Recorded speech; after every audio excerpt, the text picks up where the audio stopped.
So today the lecture is entitled Say No Evil, Hear No Evil, or the other way around, the invocation and infanticide of Seneca's Medea on stage and in recitation. Thank you, Maria. Yeah, no problem. Okay, so has everybody got access to a handout? Everyone's come in and got one. Brilliant, okay. So yeah, as Fred mentioned, I'm Maria. I'm currently working a little bit on Seneca's Theses, and I did a lot of research on Seneca's Medea last year. So what I'm hoping to do today is take you through the different kinds of performance that were likely to have presented Seneca's Medea, and hopefully apply that to how it would have shaped the play, how it would have shaped Medea as a character, and how this might be different from other versions of Medea you've seen elsewhere. Okay. So there's 3 points on the board, but really today is going to be a game of 2 halves. So we're going to spend most of our time looking through the primary sources, so it's really important you've got the handout. I've copied and pasted them all on there for you in English so you can annotate as you go. We're going to look through the primary sources, we're going to establish what kinds of tragic performance modes we think are important for Seneca's Medea, particularly focusing on the time of Nero, so the latter half of Seneca's career. We're going to then take these theories to the text once we're happy with them and we're happy with the primary, and we're going to look at how different performance modes would have shaped Medea, giving key examples of the infanticide scene and the invocation scene, so the kind of really big witchy scene, which I've kind of picked because I think they're really key moments in Medea's characterisation. They're the kind of defining moments for her character. And then we're just going to evaluate at the end how this would have shaped the meaning of the play and where that sort of fits in with what you've looked at in terms of the Argonautic myth so far.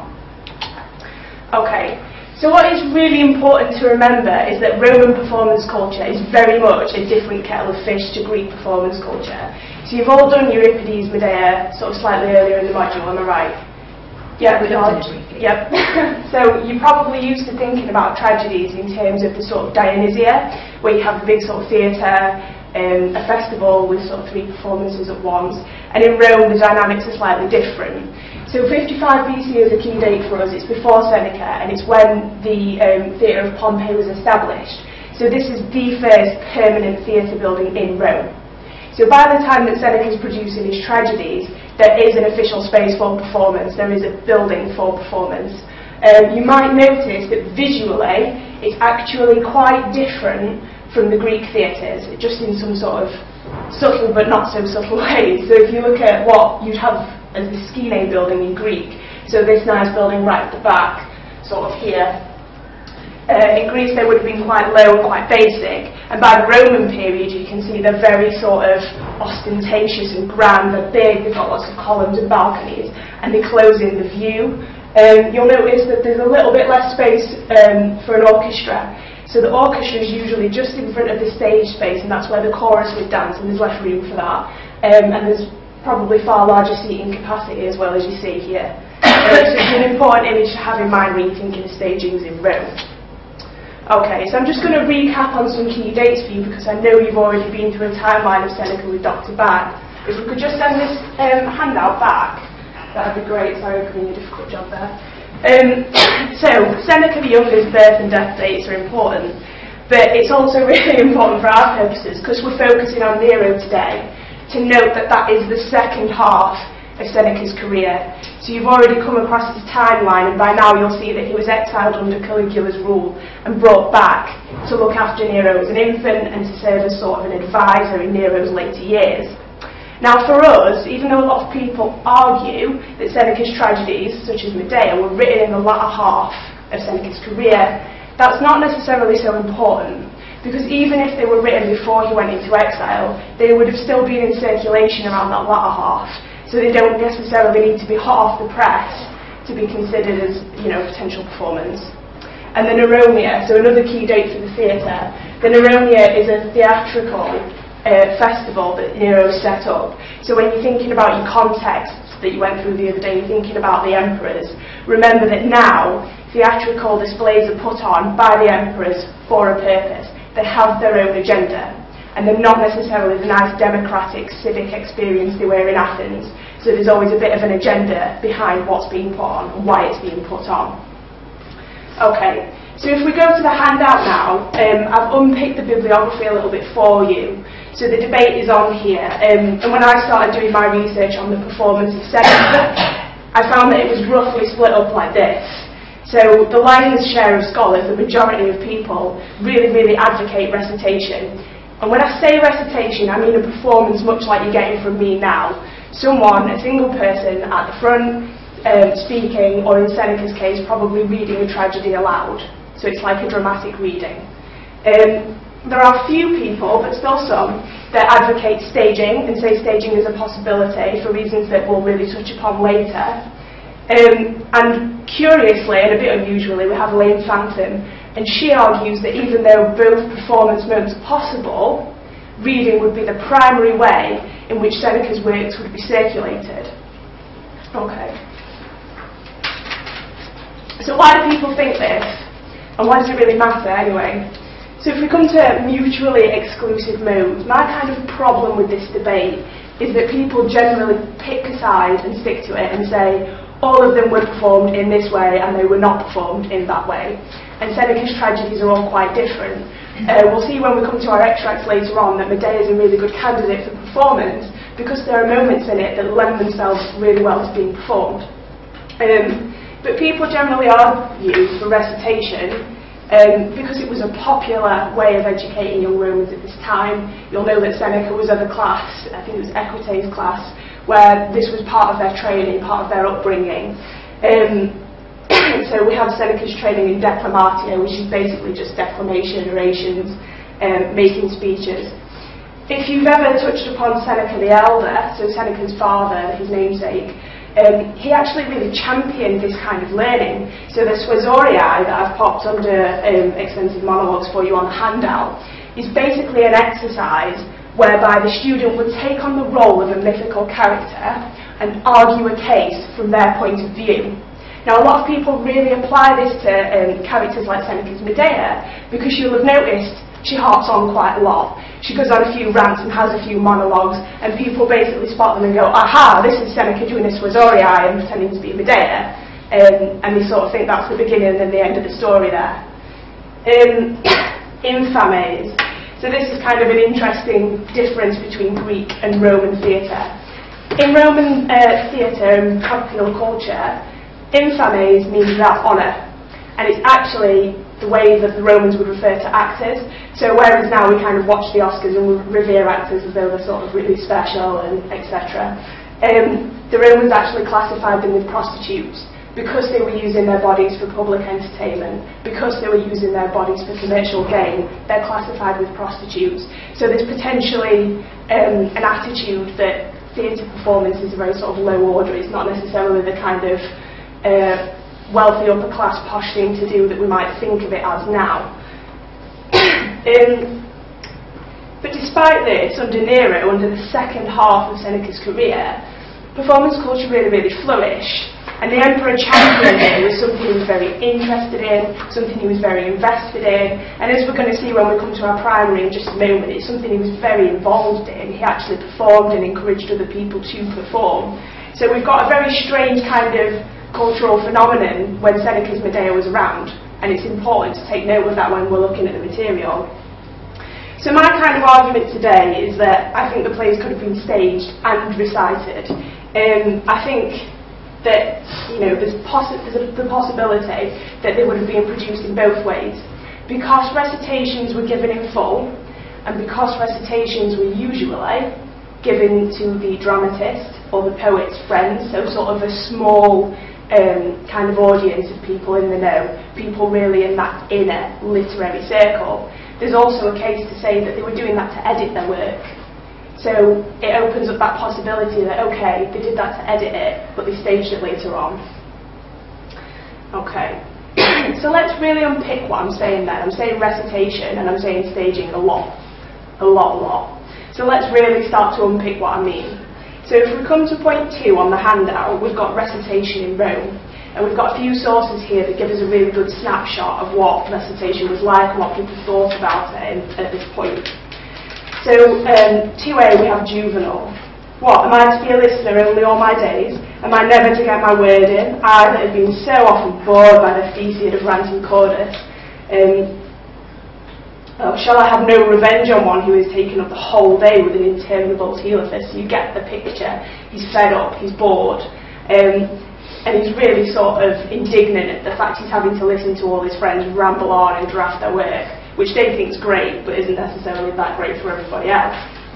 We have to be a bit careful with this source, because you'll notice from the reference, it is a satire, it's meant to be sort of tongue-in-cheek and having a bit of fun.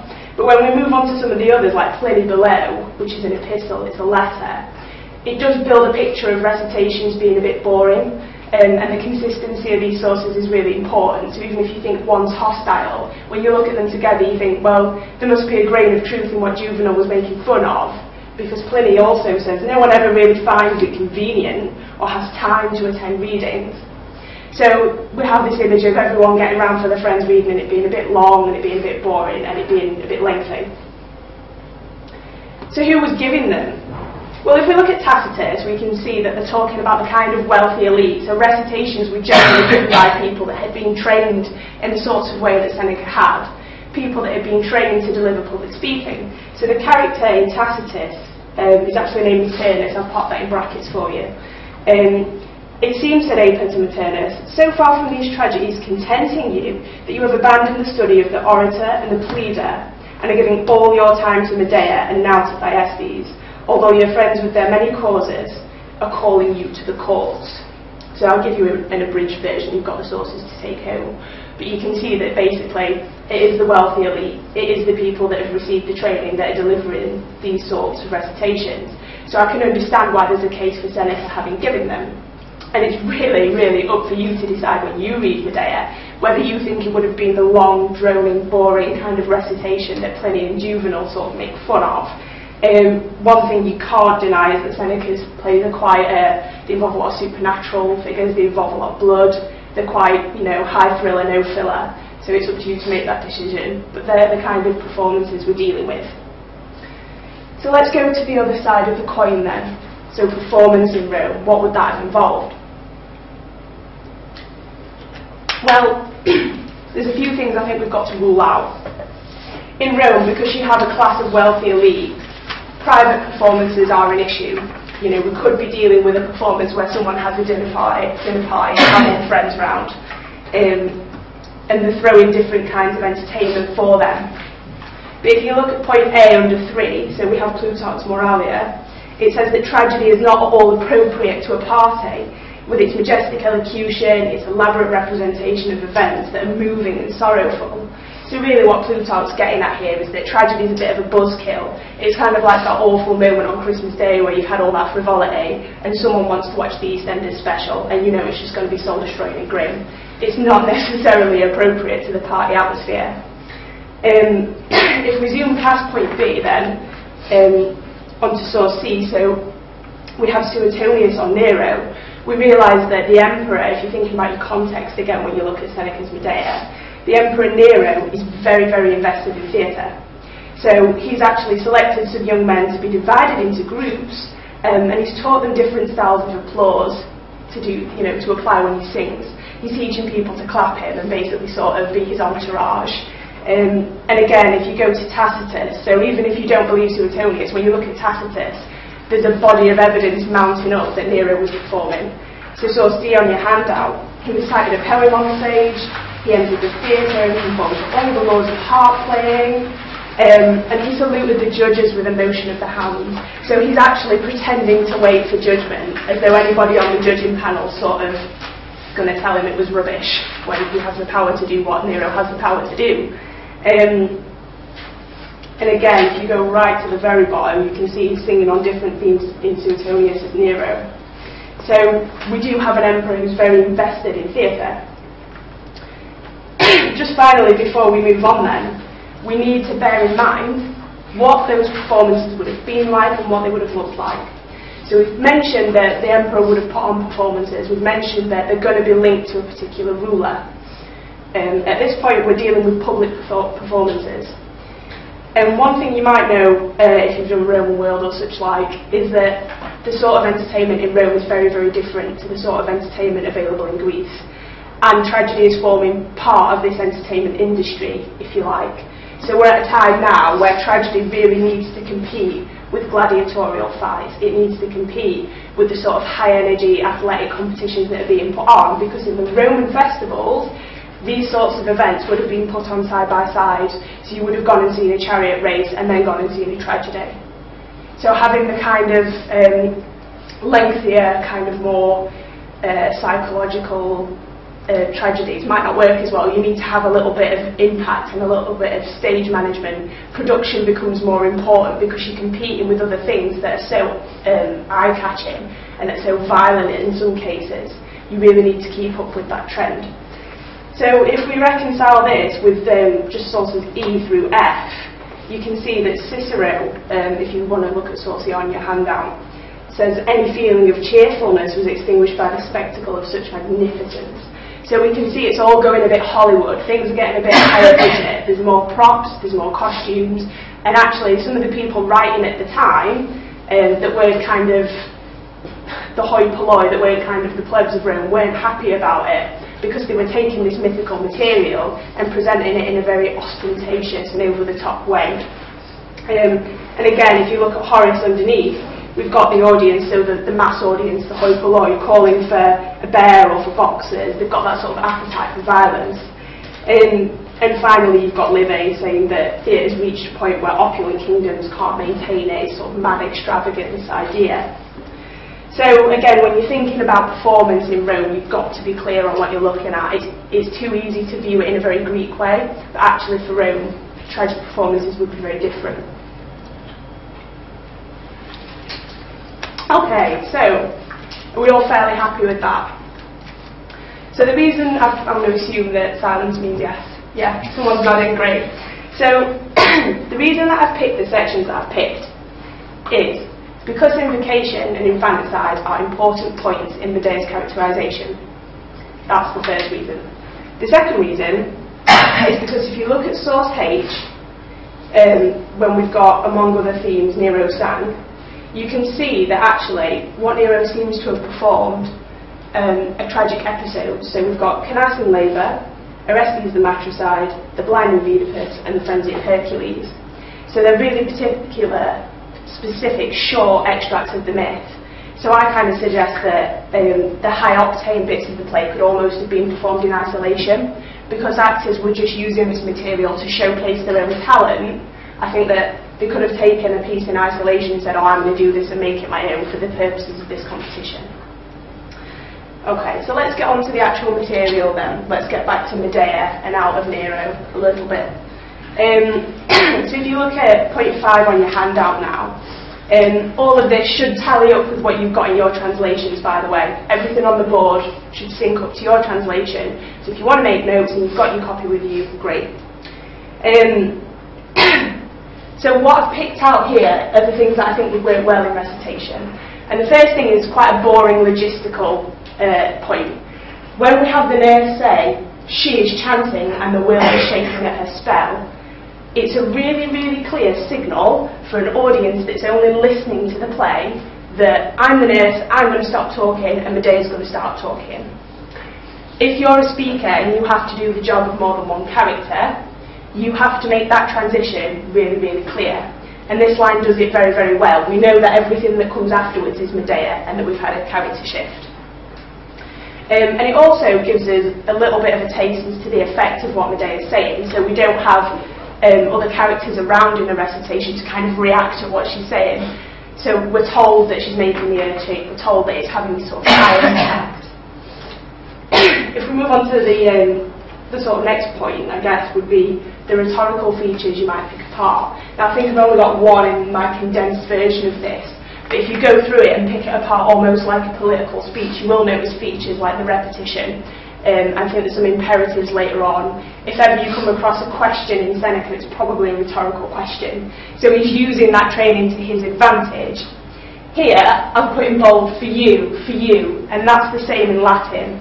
That repetition also occurs in Latin, and it has like a kind of punctuation and a force to what she's saying, but it also demonstrates some of the rhetorical features which an audience of a recitation would really appreciate.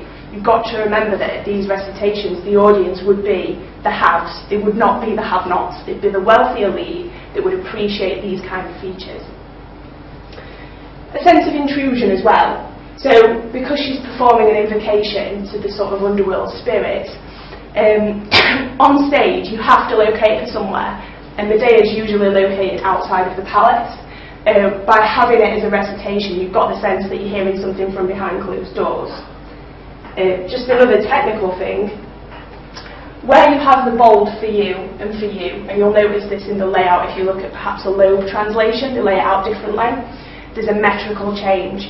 So it chops and changes a little bit between chanting, singing and speaking. So initially, when she's speaking to the shades, so I pray you silent hordes, that is in sort of a trochee, so a trochaic, so it's sort of like woman once missed how you, it's very artificial, so it's soft, hard. Basically, it just means it's not like spoken speech, it's definitely sort of chanted or sung. When you get to her address to Hecate, it's actually much more like spoken speech, it's more sort of like they have an own relationship, which is unusual because obviously Hecate is sort of the goddess of witchcraft. And when we get to the offerings to Hecate, it picks up pace again into song, and at the very, very end, when she sends her children off, we actually have anapests. So we have a very, very clear sort of chanting rhythm as she sends them off.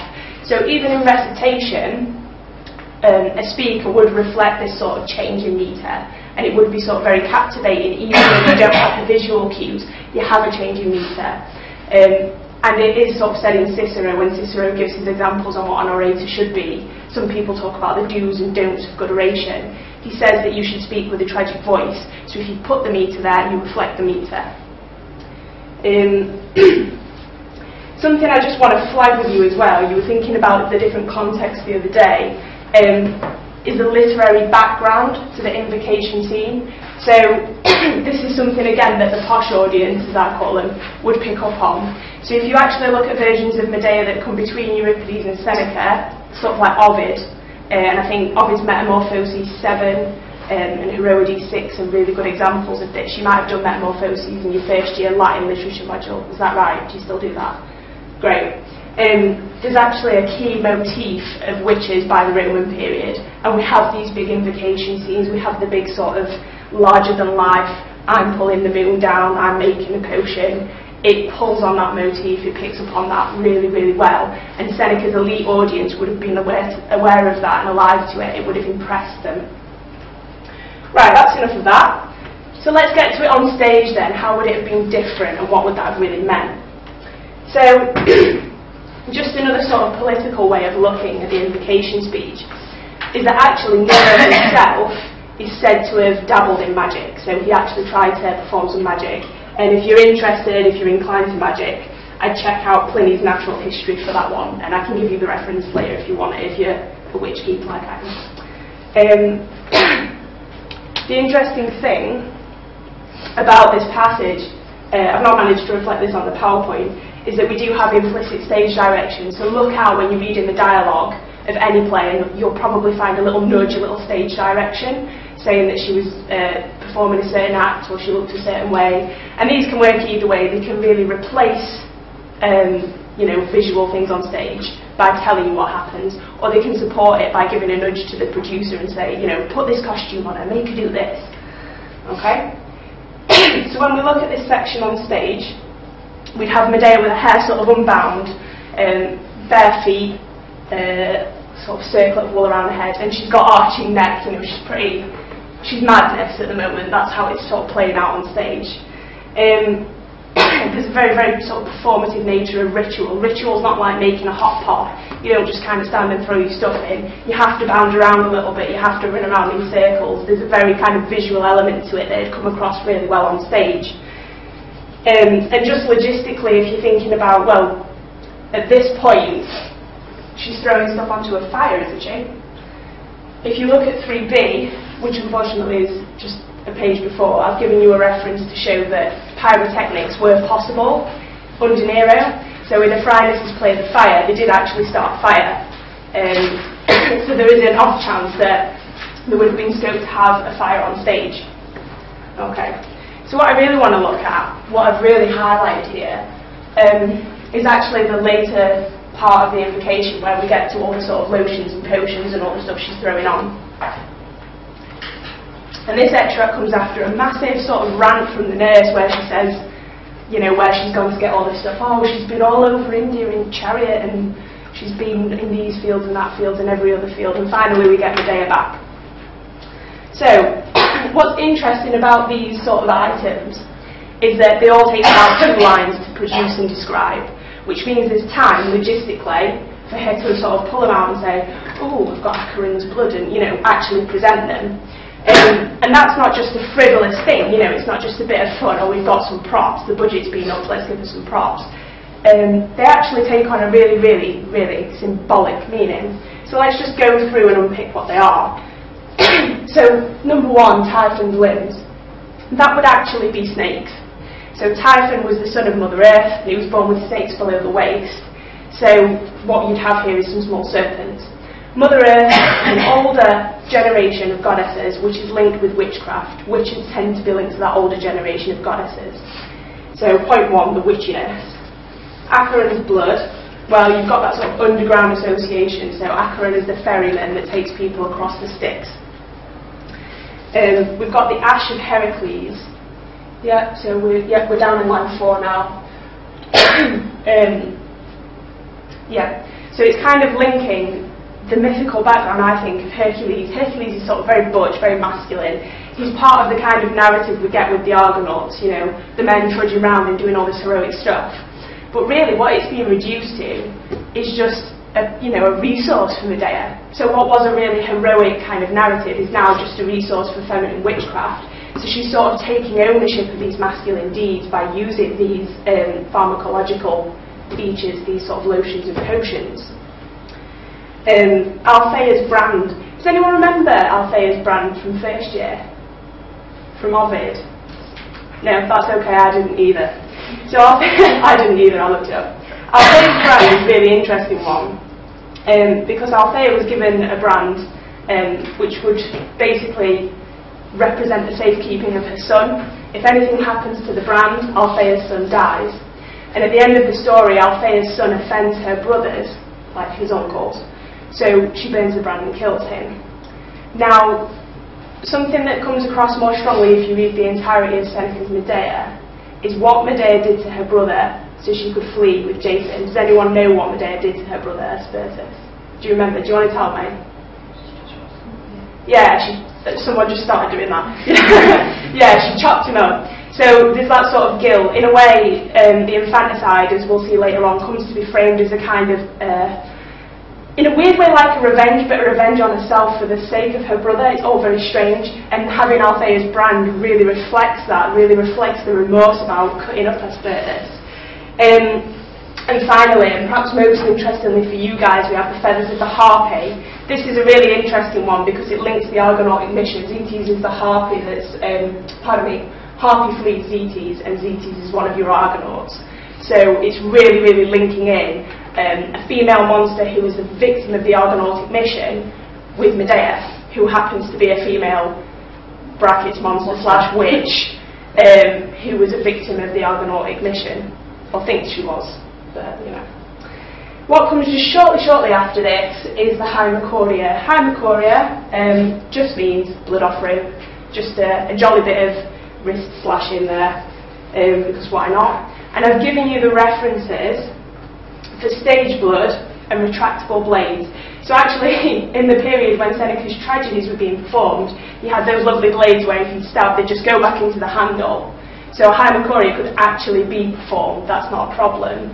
And again, it really adds to that personal investment and symbolic association with the magic. It's not just sort of, you know, tinsel and flashing lights, it adds something to the meaning of what she's doing here. Okay. Right, the good bit, the bad bit, the awful bit, however you think of it. We're at the infanticide. So I've kind of taken the infanticide as a whole, and if you see on point 6 of your handout, I've given you the line references. So you've got 893 to 1027.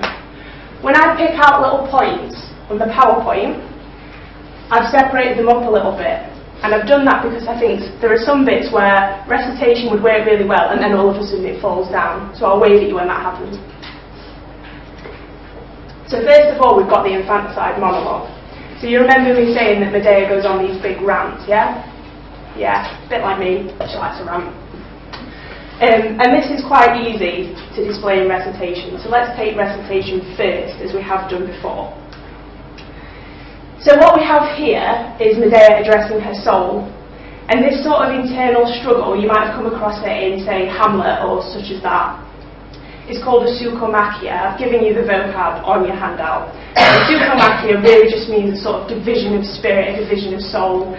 It's when someone sort of branches off and has this debate with two different sort of halves of a dilemma. And that's what we've got here. This sort of trend was actually sort of prevalent in Euripides. So when you look at Euripides' Medea, you may well find these. But the features in Seneca's Medea, I think, really sort of convey Seneca's philosophical background. So he's said a little bit about Seneca's Stoicism so far. Is that something you've heard of? Yeah, so the gist of it is you kind of aren't affected by emotion, you aren't affected by any kind of outside influences, and you do the rational, logical thing. And Medea is a really good example of how that is not done. She does listen to emotion, she doesn't listen to reason, and she falls foul of it. She's a really good anti-stoic warning. Here's what not to do. Don't do what Medea did. Okay, so again we have the rhetorical sort of questions and imperatives. So why hesitate? You know, she's having a kind of a political discourse with her soul. She's doing a kind of law court job against the soul, trying to persuade it to enact revenge. And then we have this curious bit where we're getting into what I call the infanticide proper. So this is the bit where we have problems in recitation. So the kind of monologues that we've seen before are fine because it's one person giving their point of view, and there's plenty of scope to do that in recitation. The problem comes when other people start piling in. And here we have her brother, the late great chopped up Aspertus. So leave me, my brother, and you avenging goddesses. And I think that in recitation, because they're supernatural characters, it's not such a big deal because you can kind of react to them. It's kind of like the debate you might have come across if you did Macbeth at school. Was Banquo's ghost really at the feast? Was it not? Do people just react to it? And I think in recitation you could just about get away with reacting to it. The problem really comes in the infanticide conflict. So when we actually have a proper character, not a supernatural character like Jason come, and he starts arguing with Medea, that's when we have a problem, because if you've got one person delivering that dialogue, they have to signify a change in speaker. So the bit of vocab I've popped on your handout here is a libretti. And what a libretti is essentially, is it's a feature of Roman pantomime. And I don't mean pantomime in the kind of widow twanky, she's behind you way that we have pantomime. Pantomime in Rome is like a ballet. So someone plays music and you have one character who does not speak, but they dance every single character there. And so to present two people, they sort of change position to say, okay, I'm out of that person's shoes, I'm into this person's shoes now. So if you had someone doing a recitation, they might sort of change stance or change the modulation of their voice a little bit. For example, if you were reciting sort of Medea and Jason, you might have Medea speaking really forcefully, you might have Jason a bit sort of tear-stricken or something, you know, to distinguish the difference. But it's quite hard to do that and maintain the tone without it necessarily being funny. Another way that recitation, I think, really falls down when we're looking at the proper infanticide proper is dramatic timing. So when you look at the text, and it's the same when you're reading it, you'll have had this experience when you read the infanticide scene, and you get to, this son has already met his fate, you're like, huh? What? When? You only find out they died after the fact. So you don't have that kind of high impact moment where you see them struck down. You get told they've died a little bit after. So the dramatic timing of it really falls down there. And also, you might think, well, could they not just mime the killing of the children? And the next point on your handout is gestures in performance. So I had a little look at this because I thought, couldn't you not, you know, the same way you did the chopping earlier, could you not just kind of mime it? But according to Quintilian and other people that talk on oration, really hand gestures should only be used to enhance what you're saying. They shouldn't be used to replace action, because then you kind of, you're on the cusp of becoming an actor then, and actors are sort of infamies, they're not really someone you want to be emulating. Okay.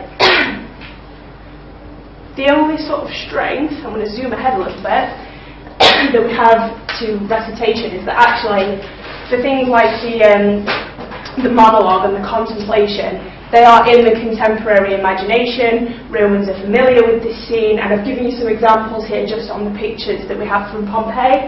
So actually a Roman audience, especially a learned audience, would already be able to imagine the sort of pathos of the scene without necessarily needing the staging too much. So we can imagine Medea with the sword and the two children. And if you look at how consistent these wall paintings are, you know, they're kind of following a very set scheme. She has the sword, she's looking a bit sad, the kids are there. So it's something that the Romans would have been quite used to. Anyway. Perfect. So to sum up Recitation then, for the purposes of the infanticide, it's quite good at capturing her emotions, it's quite good at capturing her reasons, but it falls down when we're looking at the timing and the nature of the infanticide, and also the location. So let's put that to bed now and start looking at the infanticide on stage before we round up. Okay. So when we look at the same extract on stage, let's get past the monologue and onto the infanticide proper. So we're picking up now where Recitation started to fall down. This is what staging can do that Recitation couldn't have done. We have the brother appear. So we've got an opportunity where we could have had a ghost on stage and we could have had the Fury on stage. And unfortunately, I don't think they were, and I really wanted them to be, so I thought that would have been so cool. But elsewhere in Seneca, in the Agamemnon and in Thyestes, ghosts appear. Seneca likes supernatural figures, he likes ghosts, they're sort of the kind of thing, I don't know. But in the other tragedies, the ghosts speak, and that's really important. In Seneca's Medea, the ghost never speaks. And also, you might have noticed by now that actually in Latin literature, if a ghost pops up, they usually appear how they were when they died. So if you think about the way Hector appears to Aeneas, he's all sort of battered and bruised. And if you think about what happened to Aspertus, unless someone brings him on in a wheelbarrow, he's in bits. You know, he couldn't just walk on as a sort of battered character. He has been physically chopped into pieces. So that's quite a difficult thing to convey. So what's interesting is that unusually for Seneca, if this was staged, we'd still have Medea kind of reacting to furies in her mind. And by the Roman period, and I can give you the reference for this if I haven't already, Cicero actually describes furies as sort of the plagues of a guilty conscience. So they're not the kind of goddesses they are in the Greek world, they can be part of just a guilty conscience. So if you're thinking about the madness of Medea, as you did in your earlier lectures, this is a really good moment to look at because ghosts are handled so differently. What we could have on stage though, what could be present on stage, is the sons. So we forget about them a little bit. I forget about them, I'm just like, yeah, and then they died, okay.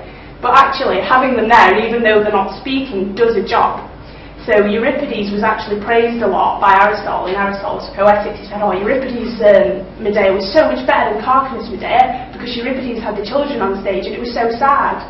So Seneca employs a similar sort of thing here. I've popped that Jason has paternal custody on your handout because actually they don't appear in the rest of the play, but they do pop up for the infanticide bit and they are on stage. So you do have the pathos of seeing the children next to her when she's making these big decisions. You know, you could have her sort of shoving them around, they're sort of by her side, and that's quite a sort of sad and heart-rending thing to see. An on-stage infanticide then. Well, yeah, I would have said so. So when we get to the end and we get to the infanticide, she's climbing up to the roof and she started the killing. So with this sacrificial victim, that's where we are. And what I think's happened here, because she's talking to these furies, she's talking to Aspertus, she's on the main stage, and like the Greek theatre, the permanent Roman theatre had what's called sort of a pulpitum, so it's something that actually is not dissimilar to this lectern, and that would reflect like a grave, a tomb, quite flexible, but it would reflect sort of a religious area.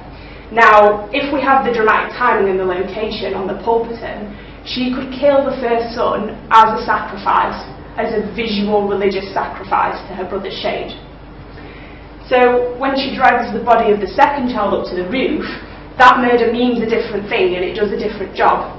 So Seneca really exploits the sort of significance of the infanticide. She doesn't just kill 2 children because she happens to have 2 children, and if she had 3 she'd have probably killed 3.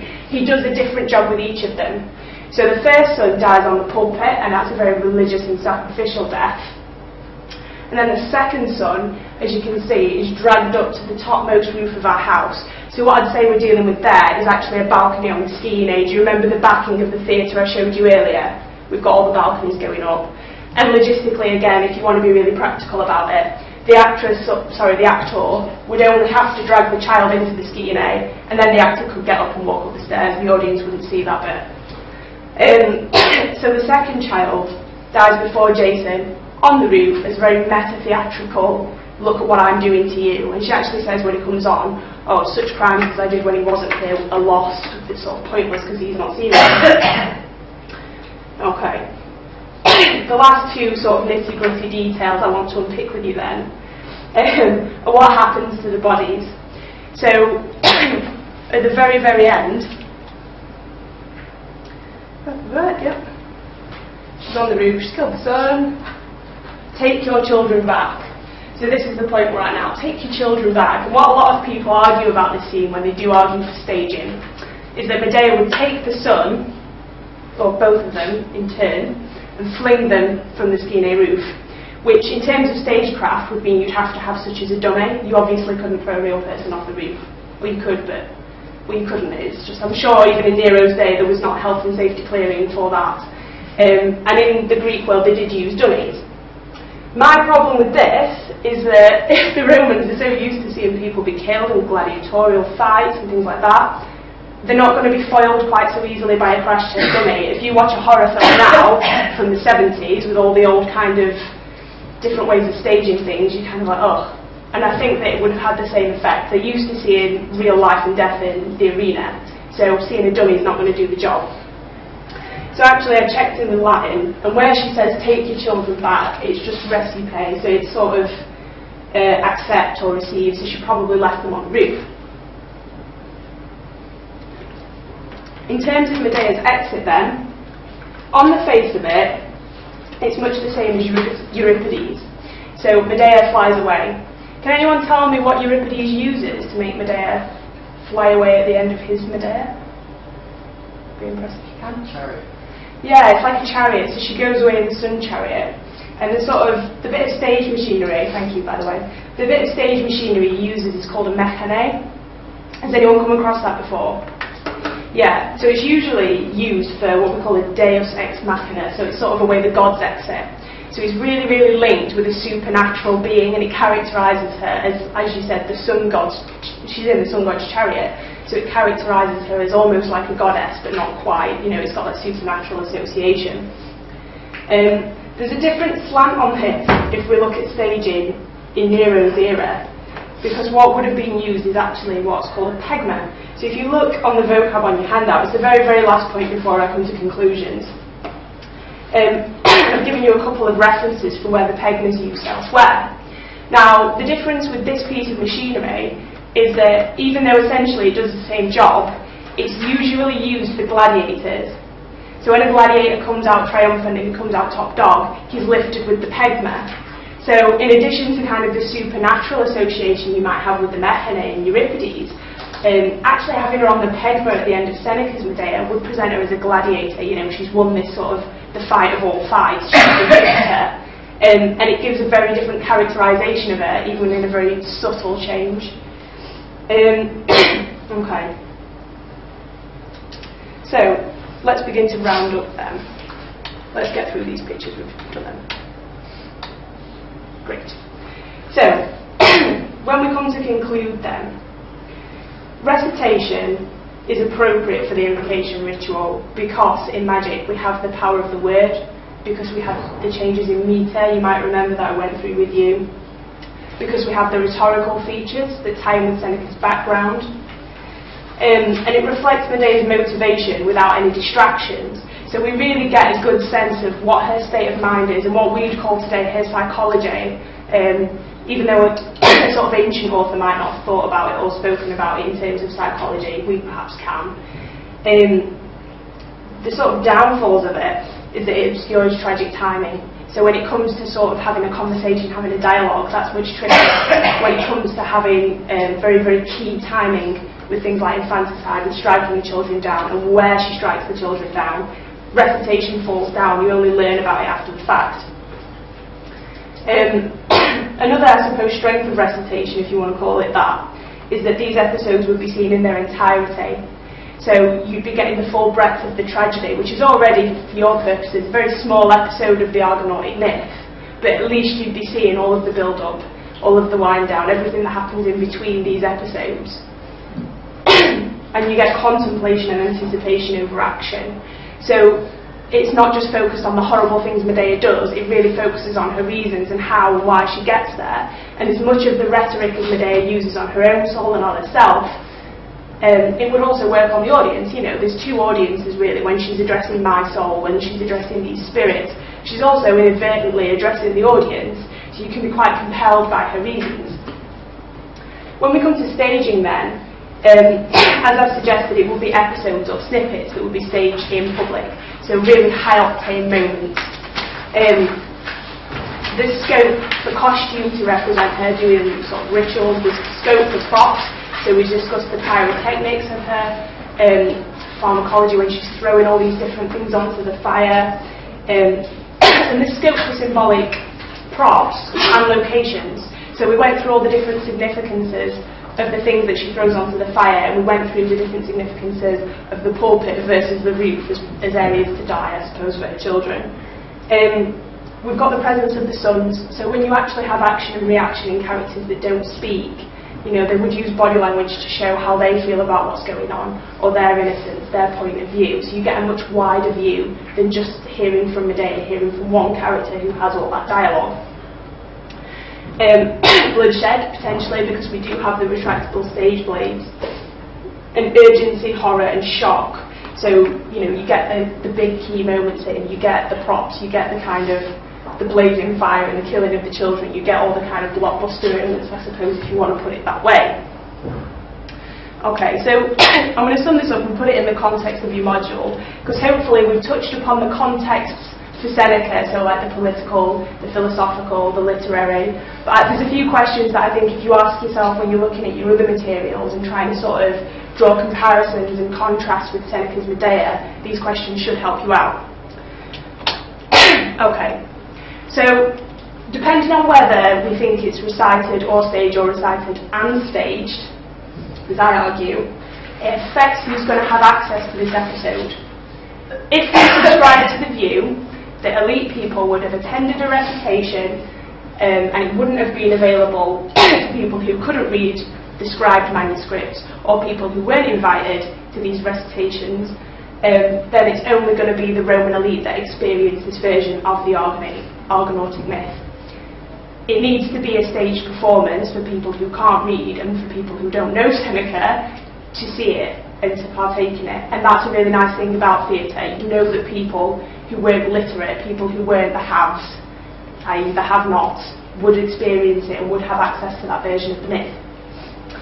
How might the staging have affected her characterisation? So we've talked a little bit about her appearance, we've talked a little bit about her motivations and how that would have come across.